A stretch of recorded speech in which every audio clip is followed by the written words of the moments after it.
영국에서 태어난 세계적인 신학자이고 설교자가 한 분 계십니다. 존 스토트입니다. 그분이 쓴 저서 중에 전도하지 않는 죄라고 하는 책이 있습니다. 1979년에 쓴 책입니다. 그 책에 있어서 전도의 가장 큰 방해물을 밝히고 있는데 그것은 다름 아닌 그리스도인들이라 일컬음을 받는 자들의 침묵이라고 지적하고 있습니다. 복음이 주장하는 대로 복음이 기쁜 소식이고 우리에게 유일한 생명의 길임을 알고 확신하면서도 그 복음을 전하지 않는다면 그것은 죄를 짓는 것이다 라고 주장하고 있는 것이 그 책의 내용입니다. 여러분, 존 스토트의 말이 좀 심하게 들리시지요? 그런데 안타깝게도 존 스토트가 태어났던 영국은 이제 선교를 하는 나라가 아니라 선교를 받아야만 되는 나라가 되었습니다. 윌리엄 캐리와 허스턴 테일러 같은 이 수많은 선교사들을 파송했던 영국이 지금은 복음화율이 7%도 안 되는 그야말로 선교가 다시 필요한 그런 국가로 전락하고 말았습니다. 그 이유가 무엇이라고 주장하는 것입니까? 그리스도인의 침묵이라고 주장하고 있는 것입니다. 그렇게 진단하고 있는 것이지요.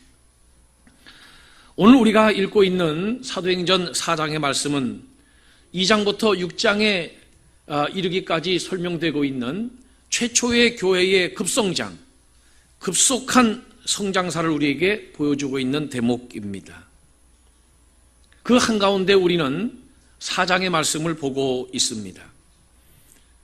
최초의 교회가 가장 급속한 속도로 성장하는 그때에 침묵을 받아들이지 못했던 위대한 사도들이 있었음을 오늘 성경은 우리에게 가르쳐주고 있습니다. 바로 베드로와 요한 같은 분들입니다.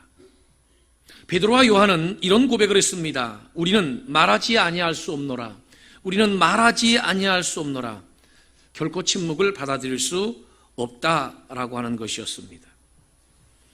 그들은 많은 위협과 박해와 또 이 핍박 가운데서도 결코 침묵을 받아들이지 않았습니다. 당시 그들이 하는 말에 대해서 관리들과 장로들과 서기관들, 대제사장과 그의 문중이 모두 원치 않았고 반대했고 경고하였습니다. 심지어 예루살렘 공회, 산헤드린 공회라고 하지요. 공회도 반대했고 공회에서 베드로와 요한을 잡아 가두기까지 하였습니다. 이 공회라고 하는 곳이 얼마나 어마어마한 권위를 가지고 있는 곳이냐면 이 공회에서 예수님을 신문해서 사형 선고를 내려 죽였던 기관입니다. 유대 사회에서 최고의 사법 행정기구입니다. 공회의 그 권한이 어느 정도로 상당했냐면 종교, 윤리, 정치 등의 문제를 다루는 의결기구도 되고 사법권도 가졌습니다. 물론 사형 선고야 로마 당국의 허락을 받아야만 됐지만 사실상 모든 것이 다 가능했던 그야말로 엄청난 권력기관이 바로 공회입니다. 공회가 사도들에게 말하지 말라고 경고한 것은 단순한 공갈이 아닙니다. 예수를 십자가에 못 박았듯이 얼마든지 말하는 자들을 죽일 수 있는 권한을 가지고 있었다고 하는 점에서 정말 무시무시한 기관이었습니다. 오늘 본문에 보면 그 공회의 참석자들의 명단이 나옵니다. 관원, 대제사장, 장로, 서기관, 가야바, 그리고 요한, 알렉산더, 대제사장 문종들. 이 가야바 같은 경우에는 18년 동안이나 대제사장을 역임했던 정말 당시 최고의 실세 중에 강력한 권력자였습니다. 이들이 말하지 말라는 겁니다. 그럼에도 불구하고 그 침묵의 요구를 받아들일 수 없었던 베드로와 요한을 통하여 세계 복음화가 이루어졌습니다. 왜 그들은 이렇게 엄청난 협박과 위협 속에서도 말하지 말라고 하는 침묵의 경고를 받아들이지 않았을까요? 왜 그들은 침묵할 수 없었고 왜 그들은 말하지 아니하면 안 될 수밖에 없었는가라고 하는 것입니다. 두 가지의 아주 큰 이유가 있습니다. 하나는 무엇이냐면 예수 그리스도의 이름의 능력이 너무나 엄청났기에 그것을 말하지 않을 수가 없었다라는 것입니다. 여러분, 베드로와 요한이 말하게 된 이유가 있습니다. 그들이 제9시 기도 시간에 성전에 올라가 기도하기 위해서 성전에 올라가다가 성전 미문 앞에 앉아있던 나면서부터 한 번도 걸어보지 못한 불구자를 만나게 됩니다. 그를 향하여 내게 은과 금은 없거니와 내게 있는 것으로 네게 주노니 곧 나사렛 예수 그리스도 이름으로 일어나 걸으라 할 때 그들이 일어나 걸었습니다. 뛰었습니다. 예수 그리스도 이름으로 일어나 걸으라 했더니 예수 그리스도의 이름이 그를 일으켰고 그를 뛰게 했고 그가 하나님을 찬미하도록 하였다라고 하는 것입니다. 그 예수의 이름이 너무나도 엄청난 것이기에 당시 공회에서 예수를 재판하여 본디오 빌라도에게 사형 판결을 내려달라고 때를 써서 결국 예수를 십자가에 못 박아 죽이지 않았습니까? 자신들이 자신들의 손으로 십자가에 못 박아 죽였던 그 예수의 이름이 병자를 일으켰습니다. 기적을 일으켰습니다. 예수 이름이 권능과 능력을 나타내게 한 것입니다. 그래서 본문 4장 10절은 이렇게 밝히고 있습니다. 너희와 모든 이스라엘 백성들은 알라. 너희가 십자가에 못 박고 하나님이 죽은 자 가운데서 살리신 나사렛 예수 그리스도의 이름으로 이 사람이 건강하게 되어 너희 앞에 섰느니라. 그래서 예수 이름을 사용하지 못하게 하는 것은 받아들이지 못하겠다라고 하는 것입니다. 그러나 당시 많은 유대 사회의 유지들은 그 예수 이름으로 아무에게도 말하지 말게 하자 예수 이름으로는 말하지도 말고 가르치지도 말라라고 경고하면서 그들을 풀어주었습니다. 사실 그들이 병 고치는 것을 하지 말라고 막은 것이 아닙니다. 좀 더 엄격하게 말하면 성경을 가르치지 말라고 요구한 것도 아니고 설교를 금한 것도 아닙니다. 기도하면 안 된다고 한 것도 아니고 사역을 금지시킨 것도 아닙니다. 오직 한 가지, 예수 이름으로는 하지 말라는 겁니다. 예수 이름으로는 하지 말라. 이것을 역으로 생각해 보면 불신앙의 세계에서 예수 이름을 얼마나 싫어하는지, 사탄이 예수 이름을 얼마나 무서워하는지 우리가 짐작해 볼 만한 대목입니다. 예수 이름으로 기도해 보세요. 응답이 옵니다. 기적이 나타납니다. 능력이 나타납니다. 예수 이름으로 명령해 보세요. 그대로 됩니다. 예수 이름으로 섬기는 곳에는 하나님의 역사가 나타납니다. 사탄은 그래서 예수 이름이 찬양을 받고 예수 이름이 확산되는 것을 가장 싫어하는 것이지요. 여러분, 예수 이름에는 마귀도 꼼짝 못하게 하는 능력이 그 속에 있습니다. 예수 이름 속에 생명이기 때문이에요. 그 예수 이름은 단순한 이름이 아닙니다.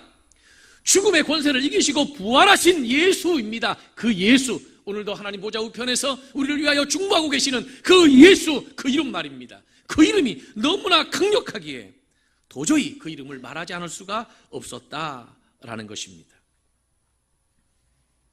사탄은 어떻게 하든지 슬그머니 예수 이름을 생략하게 만듭니다. 예수 이름을 자랑하지 못하게 하고 심지어 우리의 이름을 자랑하도록 충동질하게까지 합니다. 사탄은 끊임없이 예수 이름을 힘입어 살지 못하게 하기 위해서 우리의 능력, 우리의 재주를 의지하며 살도록 부추기고 있는 거예요. 예수 이름만은 감추게 하고 바라보지 못하게 하도록, 예수 이름만은 말하지 못하도록 하는 그런 전략이 바로 사탄의 전략입니다. 그러나 여러분, 예수 이름을 외치는 곳에 오늘도 하나님의 역사와 기적이 나타나게 될 줄로 믿으시기를 바랍니다. 영국에서 핍박받던 청교도인들은 아메리카로 배를 타고 갔지요. 프랑스에서 핍박받던 그리스도인들은 알프스산 깊숙한 곳으로 숨어 들어갔습니다.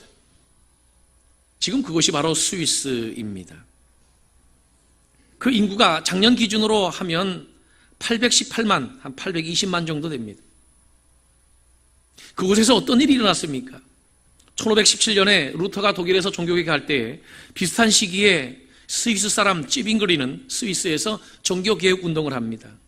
칼빈이 제네바에서 이 이 개혁 운동을 이 스위스에서 실시하게 돼서 세계 복음화가 이루어지는데 큰 역할을 한 것이 아니겠습니까? 하나님이 그들이 기대도 하지 않았던 놀라운 재주와 축복을 하나 준 것이 있는데 저는 그게 시계라고 생각합니다. 한국도 시계를 만들고 일본도 미국도 독일도 다 시계 만들지만 제일 비싼 시계는 역시 스위스 시계입니다. 그죠? 1,000만 원대는 아무것도 아닙니다. 억대가 넘어가는 시계들이 질비합니다. 하나님께서 그 자그마한 나라를 부유한 나라로 만들었습니다. 지금 아마 세계에서 한 18위 정도? 그 정도 경제 수준을 자랑하게 될 겁니다. 그 작은 나라가 하나님의 복을 붙들고 살았더니 하나님의 놀라운 축복과 은혜를 받게 되었어요. 여러분, 사랑하는 성도 여러분, 오늘 우리가 예수 이름 붙들면 그 예수 이름이 우리의 삶의 문제를 해결할 줄로 믿습니다. 우리에게 능력을 줄 줄로 믿습니다. 우리를 구원할 줄로 믿습니다. 우리를 축복할 줄로 믿습니다. 그래서 사단이 제일 싫어하는 것은 예수 이름 말하는 거예요. 과거에 우리 한국교회가 가장 부흥하고 성장하던 60년, 70년, 80년대를 보세요. 그때는 온통 교회 안에 오직 예수 이름이었습니다.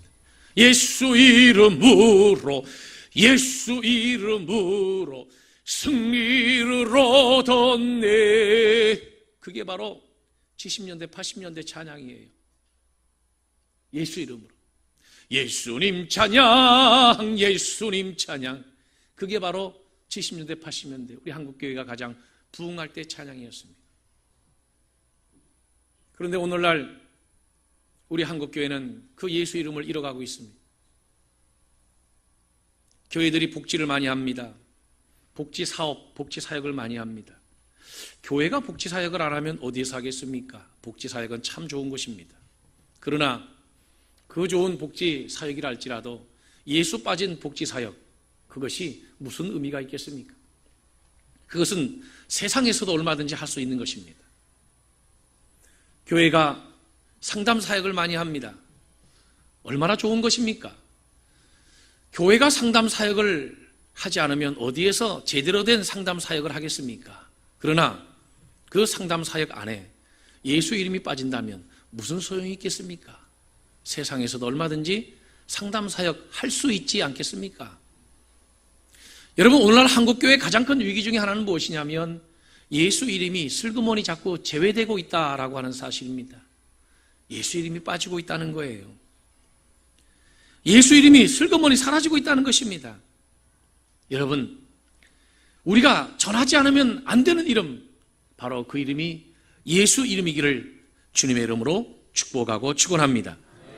또 하나 이유는 무엇이냐면 오직 예수만이 구원자이기 때문에 그런 것입니다. 예수 외에 다른 구원의 길이 있다면 그렇게까지 협박과 그렇게까지 방해가 있고 반대하는 자들이 많은데 굳이 예수 그리스도를 전파할 필요가 없습니다. 그러나 베드로와 요한은 예수만이 구원자라고 하는 사실을 보았고 들었습니다. 그래서 그들은 본문 12절을 통해서 다른 이로서는 구원을 받을 수 없나니 천하 사람 중에 구원을 받을 만한 다른 이름을 우리에게 주신 일이 없음이라 하였더라, 이렇게 밝히고 있습니다. 여기서 구원이라고 하는 이 소테리아라고 하는 단어는 육신의 질병 가운데서 고침받는 육신적인 구원뿐만이 아니라 우리의 정신과 우리의 모든 영혼까지의 구원을 포함하는 포괄적인 용어입니다. 그런데 이러한 구원의 은혜에 있어서 예수 외에는 그 누구도 그 구원의 문제를 해결할 이름이 없다라고 하는 것입니다. 유명한 설교자 마틴 로이드 존스는 이 다른 이름이라고 하는 이 표현을 이렇게 번역을 했습니다. 두 번째 이름이다. 세컨드 네임, 두 번째 이름이다. 다시 말하면 구원을 위한 이름 중에 예수 그 다음의 이름, 예수 그 다음에 사용할 수 있는 이름은 존재하지 않는다, 그 얘기예요. 한마디로 말하면 예수밖에는 다른 이름은 없다는 거죠. 다른 대안 자체가 없다라고 하는 것입니다. 지금은 종교 다원주의 시대입니다. 많은 사람들이 절대적 진리를 거부하는 시대입니다. 오직 상대적인 진리, 상대적 가치만을 인정하는 시대이기도 합니다. 모든 종교에는 다 구원의 길이 있다라고 주장하고 믿고 있는 시대이지요. 상당히 논리적이고 합리적일 수 있습니다. 각 나라마다 종교가 있고 각 나라마다 신을 섬기는 종교 행위가 있으니 그저 어디로 가는 길은 달라도 올라가면 하나의 산 꼭지점에 모이게 된다라고 하는 그런 논리지요. 상당히 일리가 있어 보입니다. 그러나 아무리 독선적이라고 비판을 들어도 베드로와 요한으로부터 시작된 이 분명한 신앙 고백이 오늘 우리들도 동일한 그 고백을 할 수밖에 없는 것이 있습니다. 뭐냐면 예수 외에는 다른 구원의 길이 없다는 것입니다. 구원을 위한 다른 이름은 존재하지 않는다는 것입니다. 오직 한 분 예수 그리스도, 그분의 이름만으로 구원을 받을 수 있다는 것입니다. 할렐루야. 여러분, 베드로가 1세기에 예수 외에 다른 구원의 길이 없다라고 하나님의 복음을 선포할 때에 그 당시에는 그럼 종교가 없는 무종교 시대였는가? 그렇지 않습니다. 우리가 잘 알다시피 그 당시에도 다종교 사회로 뒤엉켜 있었습니다. 이원론의 영지주의, 또 생산의 신인 아테미, 로마 황제 숭배, 스스와 헤메라고 하는 토속신앙, 이런 그 신앙들이 그 당시에도 질비했습니다. 그러나 아무리 그들이 독선적이라고 비판하고 아무리 그들이 받아들이지 않는 상황이라 할지라도 베드로와 요한은 담대하게 외쳤습니다. 뭐라고요? 예수 그리스도 외에는 다른 이름으로는 구원받을 만한 이름을 주신 일이 없다고요. 다른 이로서는 구원을 얻을 수 없다라고 담대하게 외친 것입니다.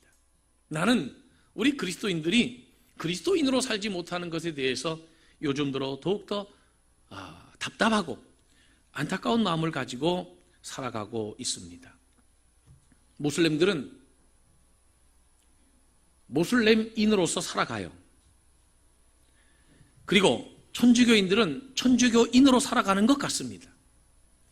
불교인도, 유교인도, 심지어 유대인도 다 그들의 종교를 신뢰하고 살아가는 것처럼 보입니다. 유대인들로서 살아가는 것처럼 보여요. 그런데 기독교인들은 왜 그렇게 보이지 않는가라고 하는 것입니다. 무슬림이 누구예요? 무슬림이. 예?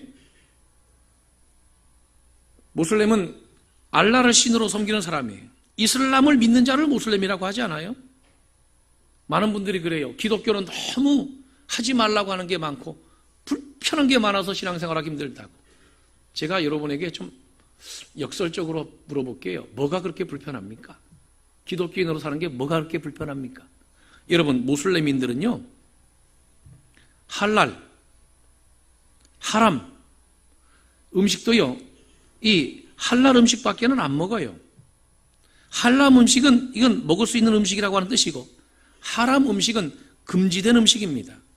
여러분, 금지된 음식 중에 어떤 음식까지도 금지되고 있냐면 알라의 이름이라고 알라의 이름으로 된 그 기도문을 외우지 않고 도축한 고기,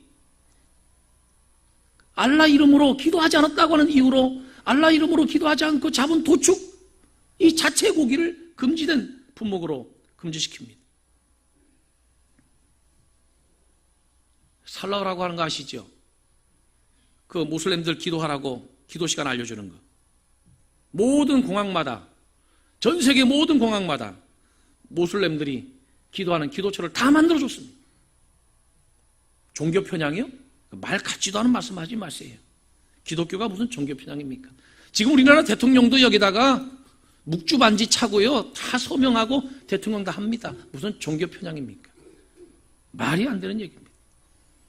불교인들 떳떳하게 제사 지냅니다. 유교인들은 더 말할 것도 없고요. 유태인들요, 복장까지 달라요. 그리고도 전 세계로 활보합니다. 그거 기독교인들 보고 바람 피지 말고 술 좀 먹지 말라고 하는 거, 그게 그렇게 불편합니까? 그게 예수를 못 믿을 정도로, 아니, 그게 그렇게 우리 인생을 얽어매고 그렇게 어렵게 하는 것입니까? 여러분, 어떻게 생각하세요?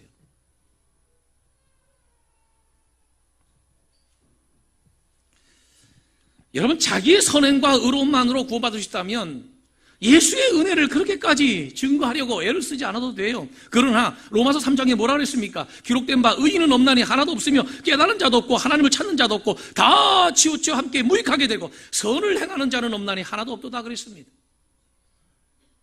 깨달은 자도 없다고 했는데 스스로 깨우쳐서 구원받고자 하는 사람들의 도모가 얼마나 무모하고 어리석은가라고 하는 것을 알 수 있잖아요. 예수님은 이렇게 분명히 선포하십니다. 예수께서 이르시되 내가 곧 길이요 진리요 생명이니 나로 말미암지 않고는 아버지께로 올 자가 없느니라. 하나님은 한 분이시요 또 하나님과 사람 사이에 중보자도 한 분이시니 곧 사람이신 그리스도 예수라. 예수 외에는 중보자가 없어요. 예수 외에는 구원자가 없어요. 믿어지면 아멘 합시다. 문제는 우리가 이 복음의 가치를 알고 있으면서도 불구하고 침묵이라고 하는 죄를 범하기 때문에 이것이 바로 오늘 한국교회의 가장 큰 위기 중에 위기라는 것입니다. 설교를 잘하기로 소문난 크리소스톰은 교부시대 교부지요. 300년 중반대에 살았던 사람인데요. 주 300년 중반대에 살았던 사람인데 어느 날 로마 황제가 불렀습니다. 너가 예수 믿어도 다 좋은데 너 예수만이 구원자라고 하는 그 말만 하지 말아라. 그때 이 크리소스톰이 대답을 합니다. 그 얘기하지 못하게 하면 나는 사실상 아무 말도 할 말이 없습니다.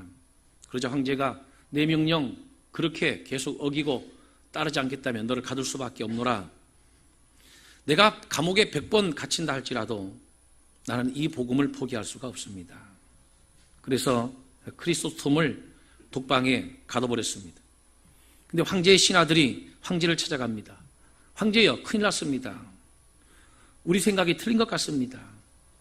아니, 이 사람이 정말 기다렸다는 듯이 독방에 가둬놓으니까 독방에서 마음껏 기도하고 마음껏 성경을 읽고 마음껏 성경을 연구하게 되니 이거 우리가 그 사람한테 좋은 일을 시켜준 겁니다. 그랬더니 황제가 하는 말이 그러면 흉악범들 한가운데 그 속에다 집어넣어버려라 그랬어요. 안 됩니다. 그 사람이 흉악범들 속에 들어가면 교도소가 감옥이 교회가 됩니다.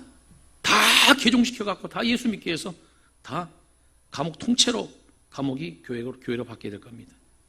그러면 그 사람의 목을 아예 잘라서 죽여버리라. 그 사람 목 자르면 전체가 다 기독교인이 됩니다. 그리고 기독교인들은 자기가 순교하여 죽는 것을 최고의 영광으로 생각하니 아니 그 사람에게 영광 돌릴 일이 있습니까? 근심에 빠진 거예요. 황제가. 어떻게 하면 좋겠는가? 그랬더니 신하들이 좋은 한 가지 제안을 했어요. 그게 뭐냐면 기독교인들은 돈보따리만 안겨주게 되면 금방 교만하게 되고 타락하게 되고 자만하게 되고 방종하게 되고 금방 신앙이 변질되게 될 것이니 큰 돈보따리 좀 하나 주어서 아이 그 사람을 내보내버리라고. 차라리 타락시켜서 망하게 하는 게 빠를 것 같다. 돈보따리를 큰 걸 하나 크리소스톰에게 안겨서 내보냈다는 거 아닙니까? 그런데 그분이 어떻게 했어요? 교회 갔다가 몽땅 헌금하고 다시 전도자의 길을 떠났다는 거 아닙니까? 그게 바로 초대교회입니다. 그게 초대교회 영성입니다. 여러분, 초대교회는 외칠 복음이 있었어요. 감당해야 할 사명이 있었습니다. 그들이 침묵하지 못할 복음이 있었어요. 그런데 오늘날은 왜 그런 영성이 우리에게 사라진 것입니까? 여러분, 왜 사라졌다고 생각하십니까? 미국의 영성신학자 중에 교수인데요. 리처드 포스터라고 하는 분이 계세요. 물론 목사님이시죠. 그분이 쓴 책 중에 지금 이 순간 우리에게 임하신 하나님의 나라라고 하는 책이 있어요. 우리나라에도 공저로 이동훈 목사님도 있고 여러 분들이 한 대여섯 명이 이분의 이 글도 넣어서 같이 책을 만든 책도 있고 그런데 이분이 왜 현대 그리스도인들은 담대하지 못한가? 왜 세상에 대해서 아니 모슬렘은 모슬렘으로 살아가고 불교 신자는 불교 신자대로 살아가고 불교 신자는 불교 신자로 살아가고 유대교인은 유대교인으로 살아가고 다 각자 자기 종교대로 살아가는데 왜 그리스도인들만큼은 그리스도인으로서 세상에서 담대하게 살아가지 못하는가? 왜 그렇게 살아가지 못하는가? 그 문제를 이렇게 진단했어요. 두 가지가 있는데 하나는 죄책감 때문이고 그 죄책감은 남들하고 비교해서 오는 열등감으로 오는 죄책감까지를 포함하는 개념이에요. 이분이 얘기하는 것은 기독교인들이 죄책감 때문이다. 다시 말하면 기독교인들이 구원에 대한 확신이 약해요. 내가 하나님 앞에 죄 용서 받았다고 하는, 용서함 받은 칭의, 의롭게 되었다라고 하는 이 구원의 확신, 용서에 대한 확신이 약해요. 죄책감, 이 죄책감 이것 때문에 담대하지 못한다는 거예요. 그래서 세상 사람들이 지금 당장이라도 손가락질하면서 너 기독교인이야? 너 기독교인이 그렇게 사냐? 너 지난번에도 그런 행동하던데. 당장이라도 손가락질할까 봐 죄책감이 늘려가지고 담대하지 못하다는 거예요. 또 하나는 무엇이냐면 실제로 그 속을 들여다보면 그 속에 예수가 없다는 겁니다. 내가 하는 말이 아니고 리처드 포스터가 하는 말이에요. 그 속에 예수가 없다는 거예요. 여러분, 예수가 우리에게 찾아오는 것을 은혜라고 합니다. 은혜. 근데 그 예수가 우리에게 찾아오셔서 우리 속에 계속 머물도록 하는 것은 우리의 영성이고 우리의 믿음이에요. 할렐루야. 그게 부족하다는 거예요. 우리 영성이 부족하다는 거예요. 교회 안에서는 예수가 있는데 교회 밖을 떠나는 순간에 예수가 내 속에서 같이 나가버리는 거예요. 내가 교회에서 나가는 순간에 예수도 내 속에서 나가버리는 거죠. 일주일 동안 예수 없이 살다가 주일날 예배 자리에서 예수를 다시 초청하게 되는 이런 삶에 대한 반복, 이런 영성을 가지고는 우리가 세상에서 담대하게 살아갈 수가 없다는 것입니다. 그러나 베드로와 요한은 우리가 보고 들었기 때문에 우리는 전할 수밖에 없노라, 우리는 침묵할 수 없노라, 침묵을 받아줄 수 없노라 라고 담대하게 외쳤습니다. 왜요? 예수가 귀신들을 내어 쫓고 오병이어의 기적을 일으키고 무리를 걸어가신 일들, 또 죽은 지 사흘 만에 부활하신 결정적인 하나님의 역사하심을 그들이 눈으로 목격했고 부활하신 주님으로부터의 하늘나라에 대한 메시지를 들었기 때문에 그들은 어떤 위협과 자기 자신의 신변에 어떤 불이익이 있다 할지라도 결코 침묵할 수 없었다라고 하는 것입니다.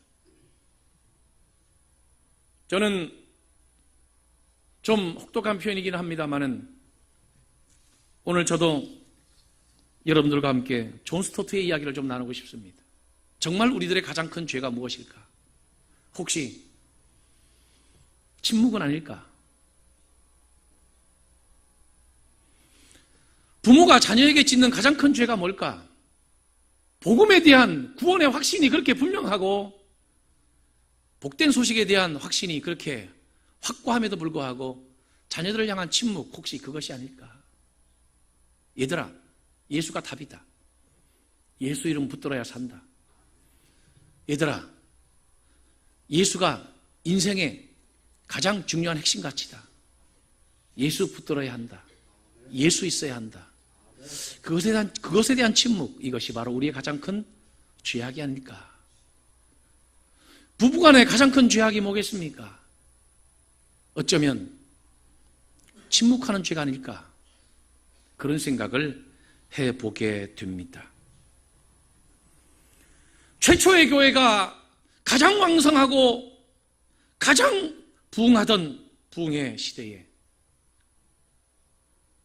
초대교회를 이끌어갔던 한 위대한 고백의 소리가 우리 귀에 지금 울리지 않습니까? 우리는 말하지 아니할 수 없노라. 우리는 결코 침묵을 받아들일 수 없노라 라고 했던 그 베드로와 요한의 외침이 우리의 귀에 계속 울리지 않느냐는 거예요. 나는 우리 그리스도인들이 자긍심을 갖고 이번 한 주간도 그리스도인으로 살아가게 되기를 기대하면서 이 말씀을 선포합니다. 이번 한 주간도 예수를 믿는 그리스도인으로서 살아가는 저와 여러분들 모두가 되기를 주님의 이름으로 축원합니다. 기도하겠습니다.